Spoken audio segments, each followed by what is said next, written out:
Olá, bem-vindo de volta se você assistiu ao primeiro vídeo sobre quartos infantis e neuroarquitetura. E bem-vinda se você está chegando aqui pela primeira vez. Eu sou Laís Folador, sou mãe de Estela, sou educadora parental. E Bruna Vena, minha irmã. Se apresente, Nuna, por favor. Oi, pessoal. Eu sou Bruna Vena, arquiteta especialista em neuroarquitetura e Dinda de Estela. Muito bem, gostei. Então, gente, no vídeo passado a gente conversou sobre quartos infantis. Existe um quarto infantil ideal sob o ponto de vista da neuroarquitetura, e hoje nós vamos conversar sobre como otimizar, como melhorar os espaços familiares para reduzir estresse, para melhorar o humor.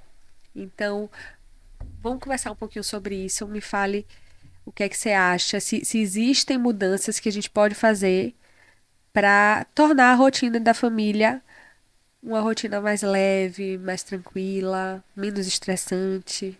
Com certeza.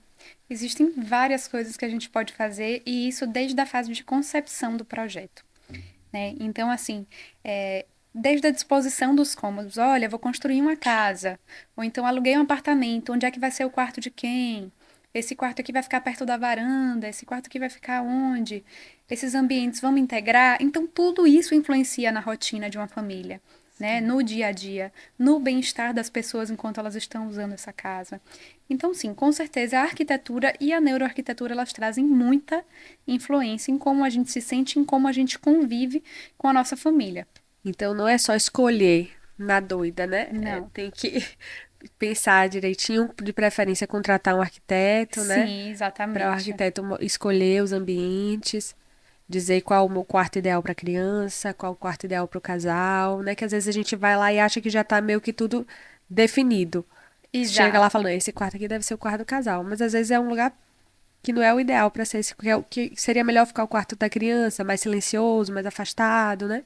Mais Exatamente. prático, mais iluminado, talvez. E vou te dar o exemplo que você vai saber muito bem, que é a casa dos nossos pais em Salvador, Sim, né? Minha mãe e nosso padrasto.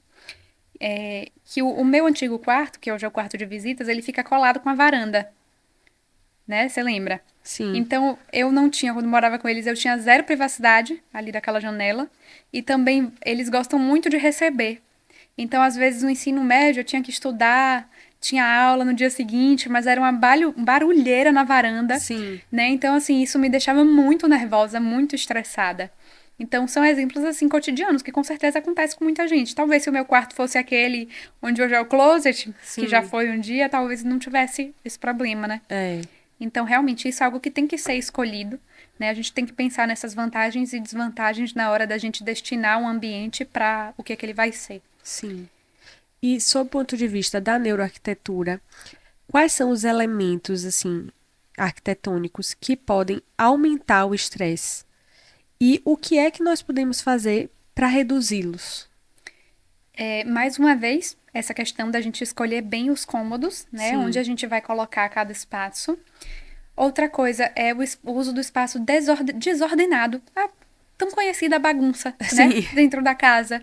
Isso é muito ruim para o nosso cérebro. Nosso cérebro ele não consegue processar tanta informação ao mesmo tempo. Uhum. Um ambiente mais organizado, mais com aquela estética mais limpa, ele traz automaticamente pra gente uma sensaçãozinha de bem-estar. É impressionante isso mesmo, porque quando minha casa tá bagunçada, eu fico muito mal-humorada. E quando tá tudo organizado, eu fico mais tranquila. E olha que eu não sou uma pessoa organizada, não. Mas quando a casa tá uma bagunça, eu fico muito mal-humorada. Eu não consigo fazer nada com minha casa bagunçada. Mas você é o oposto de mim. Você é muito organizado, né? E eu sou. Eu não consigo fazer nada e eu não sei, acho que foi alguma reza que minha mãe fez quando eu era adolescente. Porque meu armário, quando você abria a porta, caía roupa em cima de você, né? De uma montanha de roupa jogada que tinha lá dentro. Eu não sei, alguma reza aí que ela fez que algo mudou. Então hoje eu sou super organizada e eu não consigo sentar para trabalhar, eu não consigo focar minha mente, eu não consigo ter Eu paz. acho que ela esqueceu de fazer essa reza pra mim. Porque eu continuo desorganizada. Ai, mas cada Sim. um faz o melhor que pode, né? Ai, vamos lá. Tem outras coisas que eu sou melhor que você. Exato. Aí é a desordem, né? Que faz mal. A bagunça, de uma forma geral, né? Exato. Outra coisa que não é interessante também para uma casa que tem criança são aqueles móveis que trazem perigo, né, para Sim, criança. com Então, quinas, né? com quinas, uma Pontas. mesa de centro de vidro, né? Então, tem essas coisas que elas limitam o uso da criança. A criança corre de um lado para outro, você fica preocupada com medo dela se bater nessa mesa de centro de vidro, se machucar numa quina. Então, é interessante a gente já pensar nisso na fase de projeto. Tem Sim. um projeto meu, que é o projeto LF, que a minha cliente, ela me disse que queria engravidar. Ela nem estava grávida ainda nessa época. Mas eu já usei as mesas de centro com formatos mais orgânicos, Sim. né? A mesa de jantar também num formato oval. Então eu evitei quina a todo custo. E agora ela tá grávida. E eu já fiz o projeto também do quartinho, que também é cheio de formas orgânicas. Então eu sempre evito usar quinas quando a gente tem criança Hum. na casa. Mesa de centro também, só se for um formato mais orgânico. Ou então, agora no projeto NJ mesmo, ao invés de mesa de centro, eu usei puffs bem grandes, né, para fazer Sim. esse apoio na área do sofá. Então é isso, a gente precisa usar móveis que permitam que a criança use a casa. Uma Aham. coisa também que eu amo é tapete. Eu amo tapete. Agora, você sabe que tapete, eu acho uma coisa mais linda, tapete. Eu morro de vontade de ter em casa. Mas como eu tenho cachorro e criança, eu nunca achei que fosse uma boa ideia ter tapete em casa. Então, mas é isso que eu ia falar agora. A melhor coisa para quem tem tapete, cachorro e criança dentro de casa, primeiro de tudo, é um tapete de pelo curto, né? Não é Hum. aquele tapete bem fofo.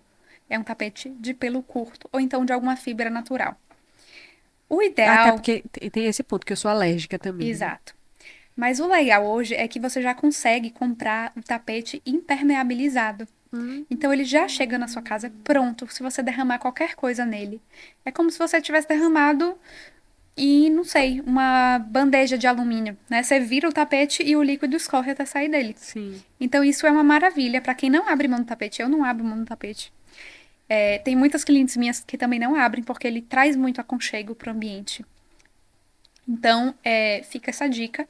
Na internet já tem vários sites que você consegue já comprar o tapete e aí na hora de fechar o pedido, você já pede para ele vir Tem impermeabilizado. como você me dar me falar esses sites para eu colocar aqui na descrição do vídeo pro pessoal? Tem, com certeza. Pronto, gente. Então vai estar aqui na descrição desse vídeo esses sites para vocês pesquisarem esses tapetes aí. Até eu vou pesquisar também.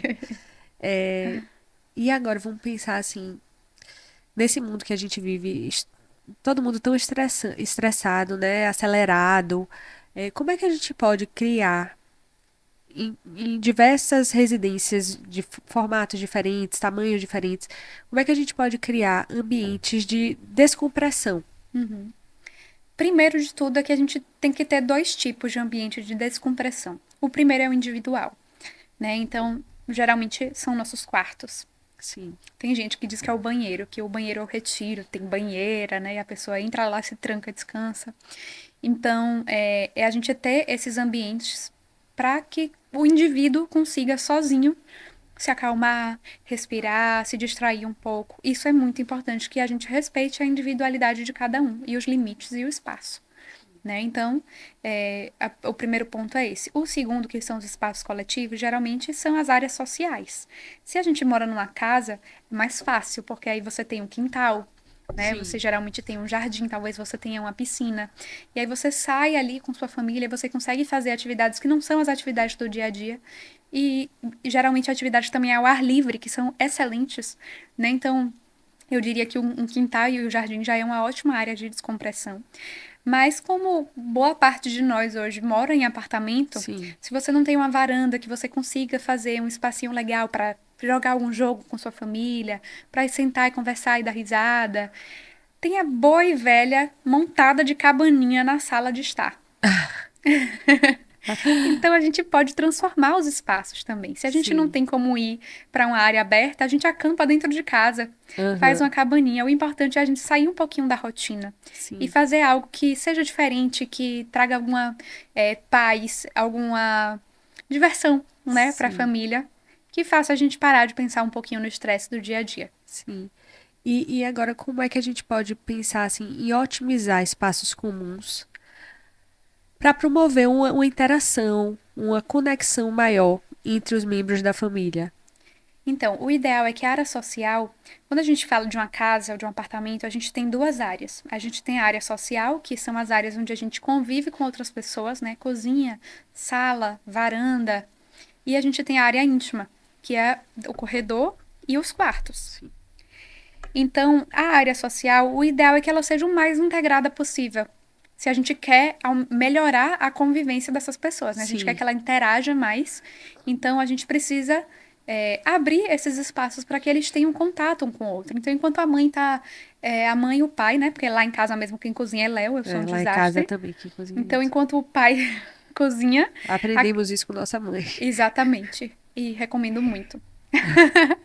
É que nem você disse, eu sou melhor em outras coisas do que ele, mas na cozinha Eu também. eu Eu só entro também. pra lavar prato e olhe lá. Eu também. Esses dias eu me queimei tirando um pão da air fryer. Mas, Ave Maria, você é pior que eu.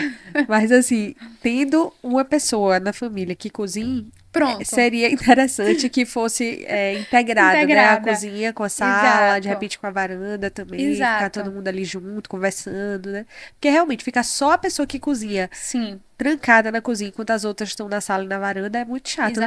Eu exatamente. vejo muito isso naqueles programas dos Estados Unidos de reforma, Uhum, que a maioria das casas sim, são são com, integrados, são né? com tudo integrado, né? Exato. E a cozinha normalmente tem uma ilha, também ali é É um um sonho. sonho, né? Uma ilha ali para cozinhar e conversar, todo mundo junto. Esse seria o ideal, então, né? Sim. Mas assim, tem muita gente que fala, ai, mas eu não gosto de cozinha integrada porque fica o cheiro de fritura na casa inteira, Sim, né? Então, tem uma dica para quem quer integrar, mas também tem medo, né, dessa questão da fritura, que é você separar a cozinha da sala com uma porta que você consiga recolher completamente. Eu já fiz sim. isso em 2 projetos. Uma porta gigante? É uma porta camarão, que é uma porta que a folha dela, você vai, à medida que você vai puxando, ela vai fazendo assim, ó, se dobrando como se fosse uma sanfona, e aí fica toda Ah, encolhidinha no canto. E tem portas de correr também, que são portas, várias portas de correr, né? Várias folhas. Então você pode puxar todas elas, deixar elas fechadinhas, e aí você integra a cozinha totalmente com a sala de jantar. Ou você pode fechar todas elas, separando completamente os dois ambientes. gostei disso aí. Quando eu for bem rica, eu vou querer uma casa assim, com isso. Pode deixar. É, e o que é que você sugere, assim, sob o ponto de vista também da neuroarquitetura, para melhorar a qualidade de sono de toda a família? Depois que a criança nasce, o sono fica uma bagunça de todo Sim. mundo, né? A Uhum. criança acorda durante muito tempo na madrugada, os pais acordam juntos. O que é que você aconselha, assim, que a gente faça para melhorar a qualidade desse sono, na Perfeito. medida do possível? Voltando, né, ao episódio anterior, como a gente falou sobre iluminação, eu vou Sim, começar repetindo para quem não assistiu outro vídeo. A luz quente, ela é muito importante para que a gente consiga ter uma boa qualidade de sono. Então, se a sua casa ela é toda com a luz branca, que é aquela luz bem fria, já troca. sim, Já troca por uma luz quente ou então a luz neutra, porque isso vai melhorar bastante a qualidade do sono. Outra coisa é o blackout, né? Cortinas e persianas com blackout dentro dos nossos quartos. A destinação, mais uma vez, dos cômodos, né? Você escolher direitinho qual quarto vai servir para quê. Porque sim, aí a gente tem ruídos tanto de dentro da casa, né? Como gente lavando prato na cozinha, perto do quarto do bebê, ou então tá perto de uma avenida. Aí tem um quarto que é para frente da avenida que faz mais barulho do que o quarto que é pro fundo. Então isso tem que ser pensado também, né? Na hora que a gente pensa na qualidade do sono de todos os membros da família. Separar bem a área íntima da área social, que é aquilo que a gente já falou antes, né? Separar os quartos da área de convivência, né? Que dessa forma você não vai ter, você dentro da área íntima, você não vai escutar muito barulho, né? Do sim. restante da casa. E por último, é para quem está querendo construir uma casa, que é para conversar com seu arquiteto, né? Desde a fase de elaboração do projeto, para que ele junto com o engenheiro, né, ele já faça a especificação de materiais que são isolantes acústicos, isolante térmico também, mas isolantes acústicos e também a escolha de portas e janelas com uma vedação que seja muito boa. Isso já dá um outro episódio, né? Só falando de isolamento acústico. Hum, Mas essas são as dicas para quem quer melhorar a qualidade do sono da família. tá. Agora, existe alguma dica, assim, alguma estratégia para, e elementos mesmo, né? Uhum. Para reduzir a ansiedade através do design de interiores? Então, vocês vão me ouvir falar muito isso, mas é porque isso é muito importante. Dentro da neuroarquitetura, a gente tem um pilar chamado biofilia, que é o amor à natureza e às coisas vivas.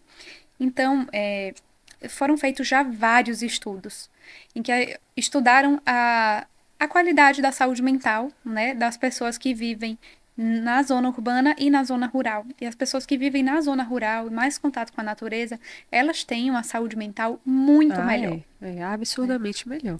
Muito melhor.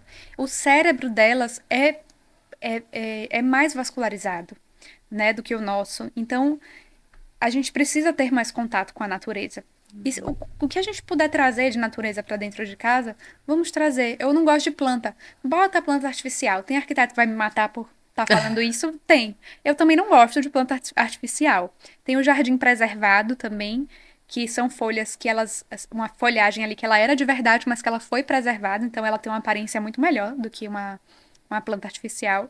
Mas se você não quer de qualquer forma, vai na artificial, porque o importante é que você veja algo que te lembre da natureza, então já tá valendo. Tá. Né? Então a gente usar madeira, usar pedras na nossa decoração, em alguma parede, alguma fachada da casa, né? Na área externa.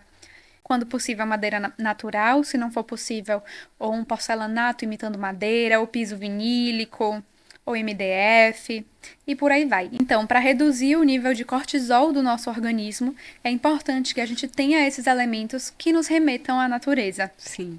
Eu adoro madeira. Se eu pudesse em casa, eu tinha todos os móveis de madeira, que eu acho lindo. E realmente traz um aconchego, né? Com Traz um certeza. aconchego.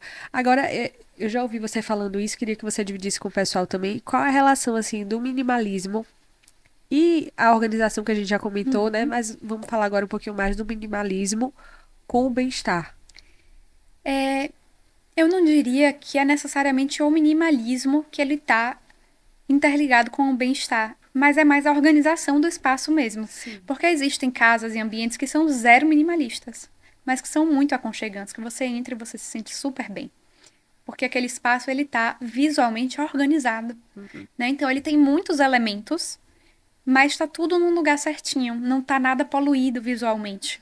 Agora, se a família não é organizada, o minimalismo é Ah, uma é? boa, né? É, Que aí não tem muita é. coisa pra arrumar, já fica Exatamente. ali pouca coisa, as poucas coisas que tem, pelo menos, estão organizadas, né? Exatamente. Realmente. Aí você já evita a poluição visual em casa, né? Sim, Uma poluição coisa visual. Eu também. tenho pavor à poluição visual. Eu tenho pavor. Você viu que até esses dias ela estava lá em casa e a gente perguntando para ela onde botar, onde é que a gente colocava uns quadros. E ela, como arquiteta, né, sabe o lugar ideal. Mas eu tava, assim, um pouco relutante ao lugar, porque eu achei que ia ficar muita coisa na parede e eu não gosto de muita informação, eu fico logo nervosa. Quando tem muita informação, assim, até na minha própria prateleira da sala, eu já tô querendo tirar umas coisas. Porque eu acho que tem muita coisa. Aí eu fico, vixe Maria, muita coisa, muita coisa. É, meio que me deixa mais ansiosa, sabe? Sim, Então aí assim, eu que sou desorganizada, por isso que eu tô falando isso. Eu que sou desorganizada, eu prefiro seguir a linha minimalista da decoração. sim. Mas, óbvio, pra quem é organizado, né? Se tiver gostar, que bote. E tem muita gente que traz memórias afetivas também da infância, né? Como eu tenho é, muita porcelana que minha avó pintava. Eu tenho quadros que ela pintou, eu tenho coisas que eu trago de viagem. E muita gente também traz muita coisa de viagem para botar na casa, né? Então, assim, memórias afetivas, elas são sempre importantes, são sempre bem-vindas. Por isso que eu falo assim, você não precisa de uma casa minimalista, você precisa de uma casa organizada. Você pode ter muita coisa, desde que tenha espaço para tudo, né? De que fique tudo certinho. Mas realmente, se a pessoa é muito bagunceira, aí é melhor você Ter prezar, pelo pouca menos coisa. é mais mesmo. Agora vamos fazer como a gente fez no outro vídeo, né? Tem algumas dicas que você pode dar para a pessoa fazer hoje mesmo em casa e já Uhum. melhorar o ambiente, impactando, claro, no bem-estar da família. Bom, a gente pode começar tentando mudar os móveis de lugar. Né? Sim. Então, às vezes, a gente tem uma sala ali, uma varanda, e os móveis eles não trazem ali uma interação muito boa entre os membros da família. Então, às vezes, você dá uma mexidinha no móvel e você consegue integrar quem está na mesa de jantar com o pessoal que está sentado assistindo TV. E você falou isso agora, sabe de que eu me lembrei? De minha avó Sol. Porque minha avó adorava mudar os móveis da sala. Volta e meia eu chegava lá, os móveis estavam tudo num lugar diferente. Às vezes nem fazia muito sentido, mas assim, ela se sentia bem em mudar os móveis da casa dela, porque ela sentia assim, eu acho que como se tivesse um ambiente novo. Enjoei, deixa eu mudar aqui um pouquinho. Então, às vezes, uma simples mudança pode nem ser o local ideal dos móveis, mas deixa a pessoa mais feliz e já tá valendo, né? Exato. Exatamente. Mais dicas, assim. A segunda dica vai ser trazer plantas para dentro de casa, Sim, planta né? sempre, né? Pelo que a gente já Sempre. entendeu. Exato. Minha diarista, toda vez que ela vai lá em casa, ela leva umas 3 mudas. Pô, coisa Eu já boa, tô vivendo numa queria. floresta. Pergunta se ela não quer dar uma pra mim também. Inclusive, você nem foi lá em casa depois, mas eu já providenciei várias plantas. Muito bem. Mas agora eu preciso mantê-las vivas, né? Porque tem Exato. isso, gente. Eu adoro Importante. planta, mas eu não sei cuidar direito. Então, eu fico pedindo ajuda ao meu sogro, que é engenheiro agrônomo. Então, aí ele vai lá em casa. Eu pedi, por favor, sogro, vá lá em casa uma vez na semana pra você olhar essas plantas, ver se tá. Repare Se como é elas estão. folgada. Mas eu não consigo. Todas morrem. Eu não sei o que eu faço mais. Inclusive, fui lá na Antúria esses dias. A Antúria é uma loja que a gente gosta de plantas aqui em Aracaju, inclusive. Fica a dica, a Gabi é ótima. E eu falei pra ela, me ajude, minha filha, porque eu mato todas as plantas. Eu adoro plantas, mas eu sou uma assassina de plantas. Talvez ela só esteja no lugar errado. É, e foi isso que ela falou. Foi isso que ela falou. Tá no local arejado, bem iluminado. Aí teve uma que eu achei linda, já nem comprei, porque precisava ser para Para sol sol. e no local que eu É. queria colocar não pega sol. Mas enfim, já entendemos. Plantas Plantas sempre. sempre. E uma coisa também que vocês podem fazer, ai, Bruna, mas eu não sou fã de coisa de natureza, eu gosto de vidro e concreto. Não quero madeira, não quero planta dentro da minha casa. Bota um quadro com a imagem da natureza, um quadro bonito, né, de um fotógrafo que trabalhe com fine art. Então, procura um quadro com a imagem bonita que vai ficar parecendo uma janela para um lugar Sim. maravilhoso. Eu tenho 3 em casa, na verdade, é um díptico, né, que são 2 quadros formando uma só imagem, que você ama, aquele que fica na minha sala. É, um dia eu ainda vou querer. E tem um que Daquele. fica no meu quarto.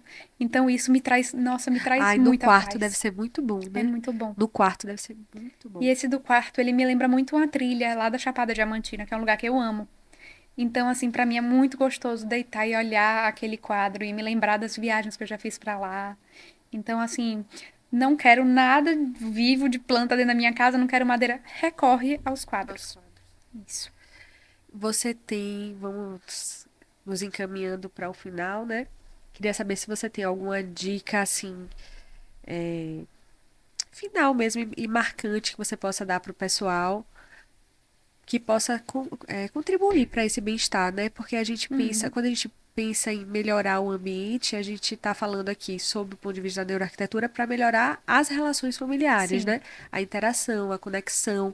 Eu comentei até no episódio que eu gravei anteriormente de um objeto que eu comprei para a gente guardar o celular quando chegar em casa, para que a gente possa interagir entre a gente Se mesmo, né? conectar, né? Desconectar.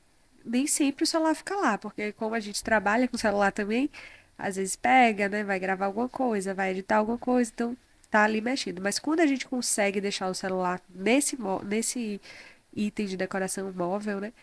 É muito bom, porque a gente realmente consegue se desconectar daquilo Eu ali. nem preciso disso. Se eu puder, eu não Não, é toco no meu celular realmente, durante o você dia. realmente, porque a gente não consegue falar com a pessoa, liga se morrer alguém da família, ela só vai saber na missa de sétimo dia, porque a Aí, gente liga, manda mensagem, nananã, ela não atende. totalmente desconectada do celular, mas aí escuto reclamação de todo mundo. E aí, tem uma dica final para dar pro pessoal? Tem uma dica que é o que eu vejo em muitas casas, que é o que você me relatou, que é em relação à prateleira, que Sim. você já tá achando muita coisa na sua prateleira. Gente, organização de prateleira é assim, você tem que prezar pelo menos é mais, realmente. Então, o que é que eu recomendo? Os móveis nas extremidades, sempre do maior para menor.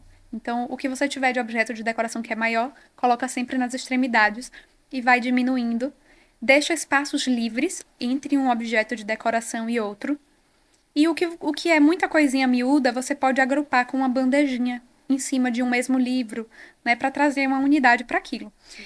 Então, para facilitar, eu vou pedir que vocês olhem o meu Instagram, porque lá tem muitas prateleiras decoradas. Então, vocês podem Ótimo, tirar boa. de lá várias dicas e insights de como decorar as prateleiras de vocês sem poluir visualmente a casa de Fale vocês. seu Instagram pro pessoal. Meu Instagram é avena, A-V-E-N-A, ponto arquitetura. Então, sigam a Venda.arquitetura, conheçam o trabalho dela. Não é porque é minha irmã, não, é porque ela é muito capaz mesmo. É uma profissional muito boa no que ela faz. E tenho certeza que vocês vão concordar comigo e vão curtir muito o trabalho dela. Obrigada! Amei, amei. Beijo, te amo. Tchau, pessoal. Obrigada por ficarem aqui com a gente até agora. Espero muito que vocês tenham gostado.